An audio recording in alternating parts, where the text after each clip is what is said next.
Welcome to another episode of the most overrated, underappreciated, most watched, underwatched podcast of all time. Welcome to the Prince of Fresh Air. That's right, back with another controversial topic. And I'm guess you're wondering, why is he talking about money? Why is he talking about that paper, that moolah, those dead presidents, that green, that paper? Well, I was watching the DJ Vlad video with legendary rapper Lord Jamar, and they kind of started talking about money. And the reason why they was talking about money was they was talking about how in acting and in certain reality TV shows, if not all of them, that people will do anything for money. And it got me thinking, why is money the most evil thing in this world? And why do people think money is more important than happiness? And why people think that they have to live above their means and do all this, uh, do anything they can to attain such a paperweight? And we're going to get into that. The biggest problem I have with money is that it has created this kind of vulture culture, this perspective and idea that a lot of people are trying to chase, becoming overnight celebrities, and it's one of those things where you're seeing it more now than ever, where everybody's trying to become an Instagram famous star, a YouTube famous star, or they're trying to find ways to get their face out there to achieve this level of fame and success that they always wanted. And I would never knock someone's dreams and aspirations, but a lot of this just reeks of desperation, because people see these lavish lifestyles on Instagram and TV. And so now they want to achieve that too. They want to experience that. And that's completely fine. I think we all want to bet ourselves and have, better means of financial reward. But now we're seeing this, especially in the media and different industries. And the reason why I say that is I was talking to a celebrity in his own right. I won't mention his name, just for confidentiality purposes. But we was talking a couple months ago because I was a huge fan of the show he was in, and I asked him. I said, why you disappeared from the show? I haven't seen you in the last like season or two. And the one thing he mentioned was, nowadays a lot of shows aren't looking for talented people anymore. They're looking for people who have a huge following, who has some type of social media presence, because it'll draw more views, which means they'll make more money for them. And understand from a network perspective, they got to care about their bottom line. But now you're seeing that people who spend so much time on their craft, going to class, going to school, and trying to study and learn, they're getting overlooked for people like Bad Baby, for instance, who went on Dr. Phil and acting like an idiot.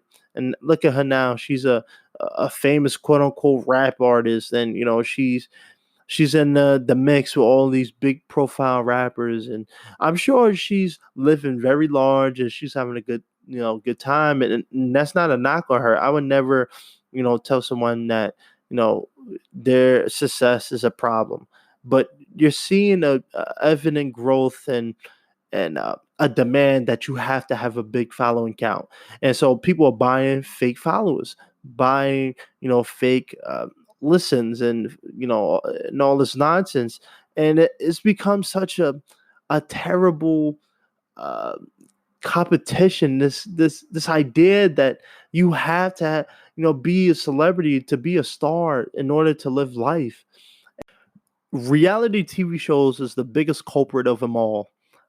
And I was watching a DJ Vlad video, and Lord Jamar had mentioned that he's someone who started dabbling his foot in TV and a few reality shows, and one of the biggest things he said was that you're seeing an increased amount of people being desperate, so they're doing anything and everything they can for reality TV shows and TV shows, just trying to do anything and everything they can to achieve and pursue this idea of fame and money.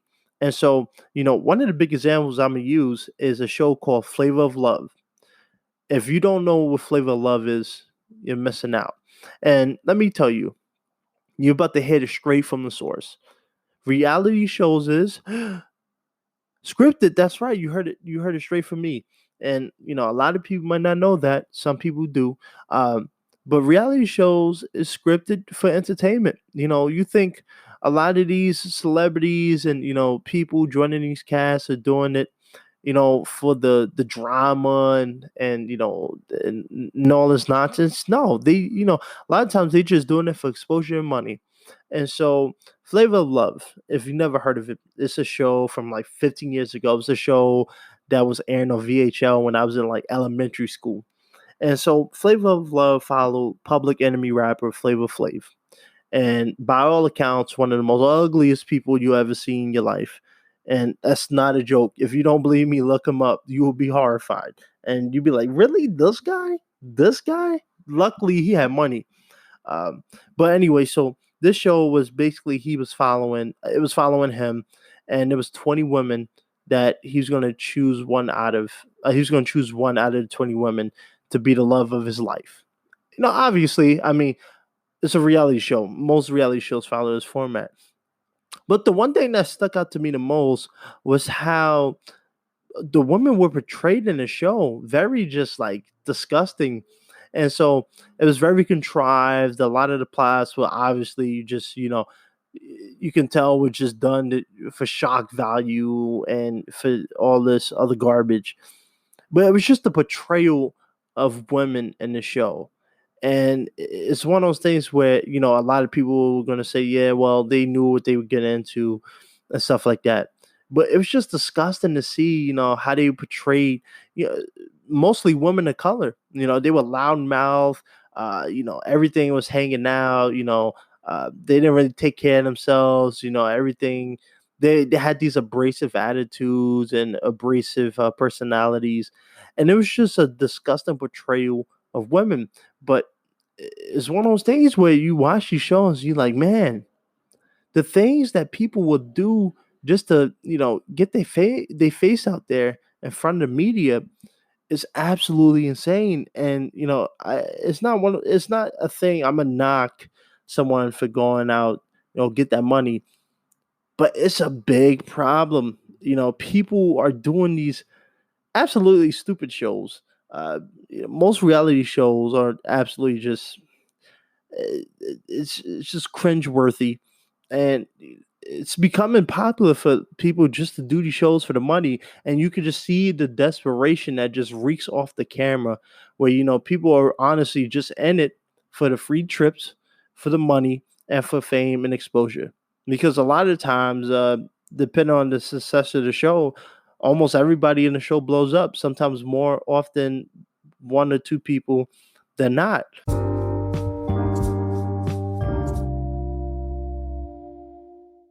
In my early days as an actor, when I was still in college, I did some background for TV shows, reality shows, and a couple movies.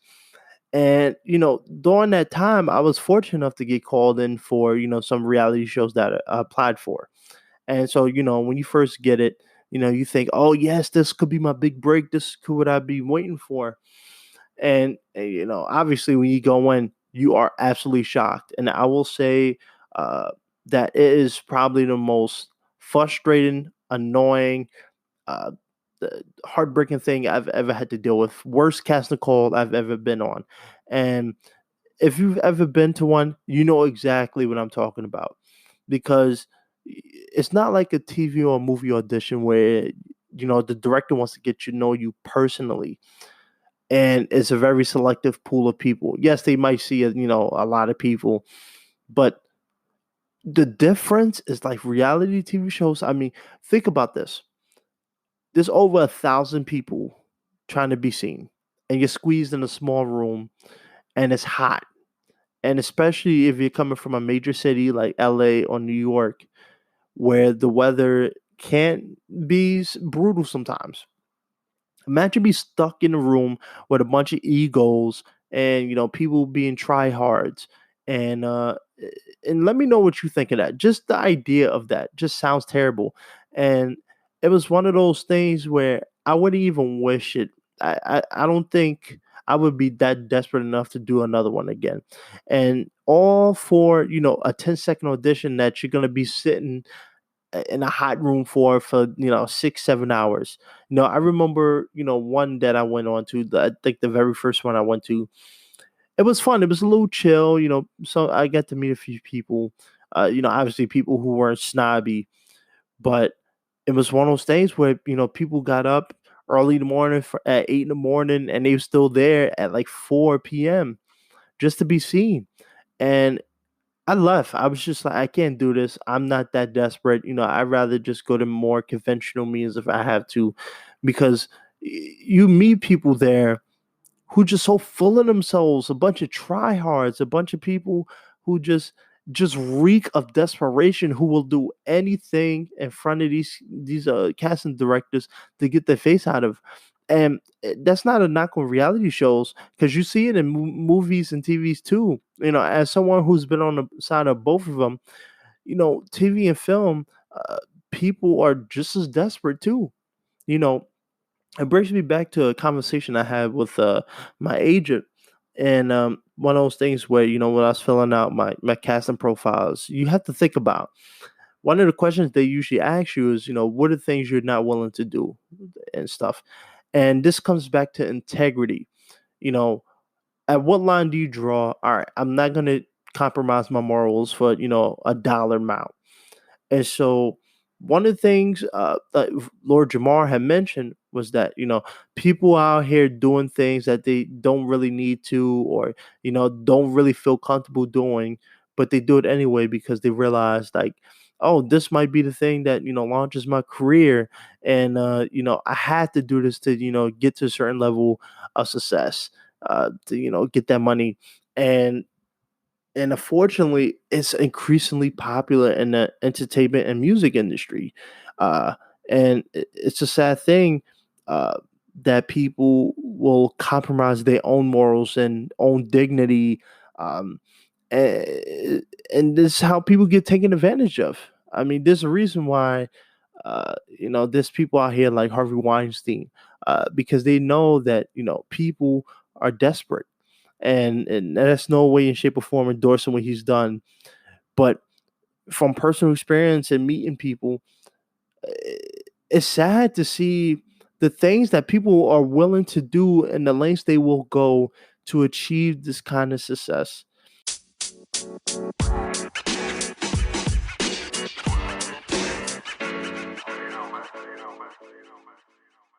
You know, as we talk about money, one of the things and philosophies that a lot of people have is that, it's money over happiness, and that money can buy you happiness. And that's something up for debate. There's people who think, money could buy you anything that you want.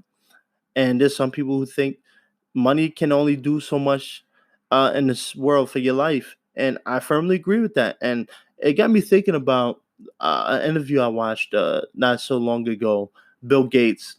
And everybody knows Bill Gates. Everybody wish they could be Bill Gates. He's worth over $100 billion. I mean, this man, when he breathes, he makes money. When he uses the bathroom, he's making money. When he's sleeping, he's making money.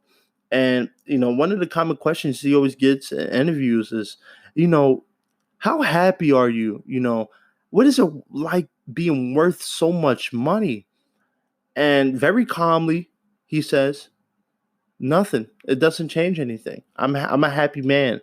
And one thing he said is, if you strip away the money and the fame, he's a very happy guy. He has a family that he loves. He has a personal life that he enjoys, and he enjoys what he does. And that's very important, because a lot of people will do things that they're not comfortable with and don't enjoy just for money. And I live with that philosophy that I would never bend over backwards for a dollar. I would never put myself in a position where I'm throwing my own morals away just the sake of chasing a dollar amount. And I think that's very important, because yes, it's easy for people to say, well, he has all this money. This man, you know, of course he's going to say he's happy. But just look at the charity work he does. Just look at some of the things that he's planning on doing. For instance, a lot of people may not realize, but when he passes away, a good 97% of his net worth is going back to the economy or back into Microsoft. And so he's not trying to hoard this money. And yes, it's something he attained. And of course, he's going to enjoy it. But even he said he doesn't go out buying all these supercars and all these airplanes and stuff. He just buy things that are necessary for his travel and personal life.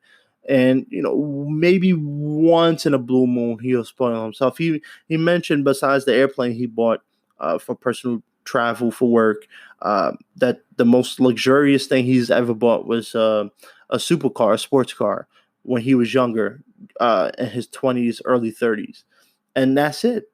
And one thing he said was he realized that money can't change everything. If you're a miserable person, you're just a miserable person with more money, and money can't change being miserable. It can't change you being angry.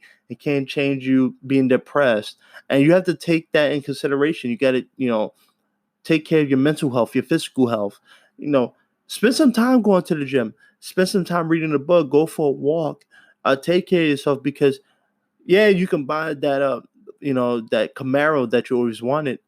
But what happens when that joy of it runs out? You're gonna go right back to the same state you were. And it actually brings me to another thing. I was watching a video with Graham Stephenson. Uh, and people who don't know, he's a YouTuber, but he's a millionaire real estate uh, seller. And that was one thing he talked about, was that, he realized, as he was getting further along in his career and making tons of money, that money could easily go away, because sometimes you never know when the next dollar is coming. And, he mentioned he bought a McLaren when he was younger. And, after a couple months, maybe a year or two after having it, he realized that it didn't change his happiness. Yeah, it was happy. He was happy when he first got it, and when he finally achieved something that he wanted so desperately, that when he got it, the appeal just kind of was like, ah, I got it now. What does it change? And so, uh, if you have people who are making loads of money, who never have to work a day in their life, uh, talking about this, and I think it's important too. Like I said, I know a lot of people are going to say, well, they have this kind of money. Of course, they're going to say that. They don't have to worry about paying rent and stuff. And I firmly agree with that. That's a true statement. But I also live in the philosophy of I would never compromise my morals and my dignity for a job just because of the money. I would never do anything to put myself in a position where, I may not be comfortable, and my safety and my mental health is at risk just for a dollar amount. And that is one of the biggest issues I have, especially in a place like LA, where the art of flexing is absolutely everywhere you go. And if you don't live in LA or never been to LA, you may not understand this, but for people who lived here, who's been here, and has been around, they'll attest to this 100%, where you have people working minimum wage jobs. Everybody drives Dodge Challengers and Camaros and McLarens and all these sports cars, and a lot of them can't afford it. They work 5 jobs for it, and a lot of people regret having that decision, because when you realize that, yeah, the car is fun, and it's something that you always wanted, but when you look at every time you got to pay for your monthly, you're like, oh no, I'm gonna have to pick up an extra shift. I'm gonna have to find something else to make this money. All it does now is it makes you even more miserable, because now you just have an extra expense that you have to worry about.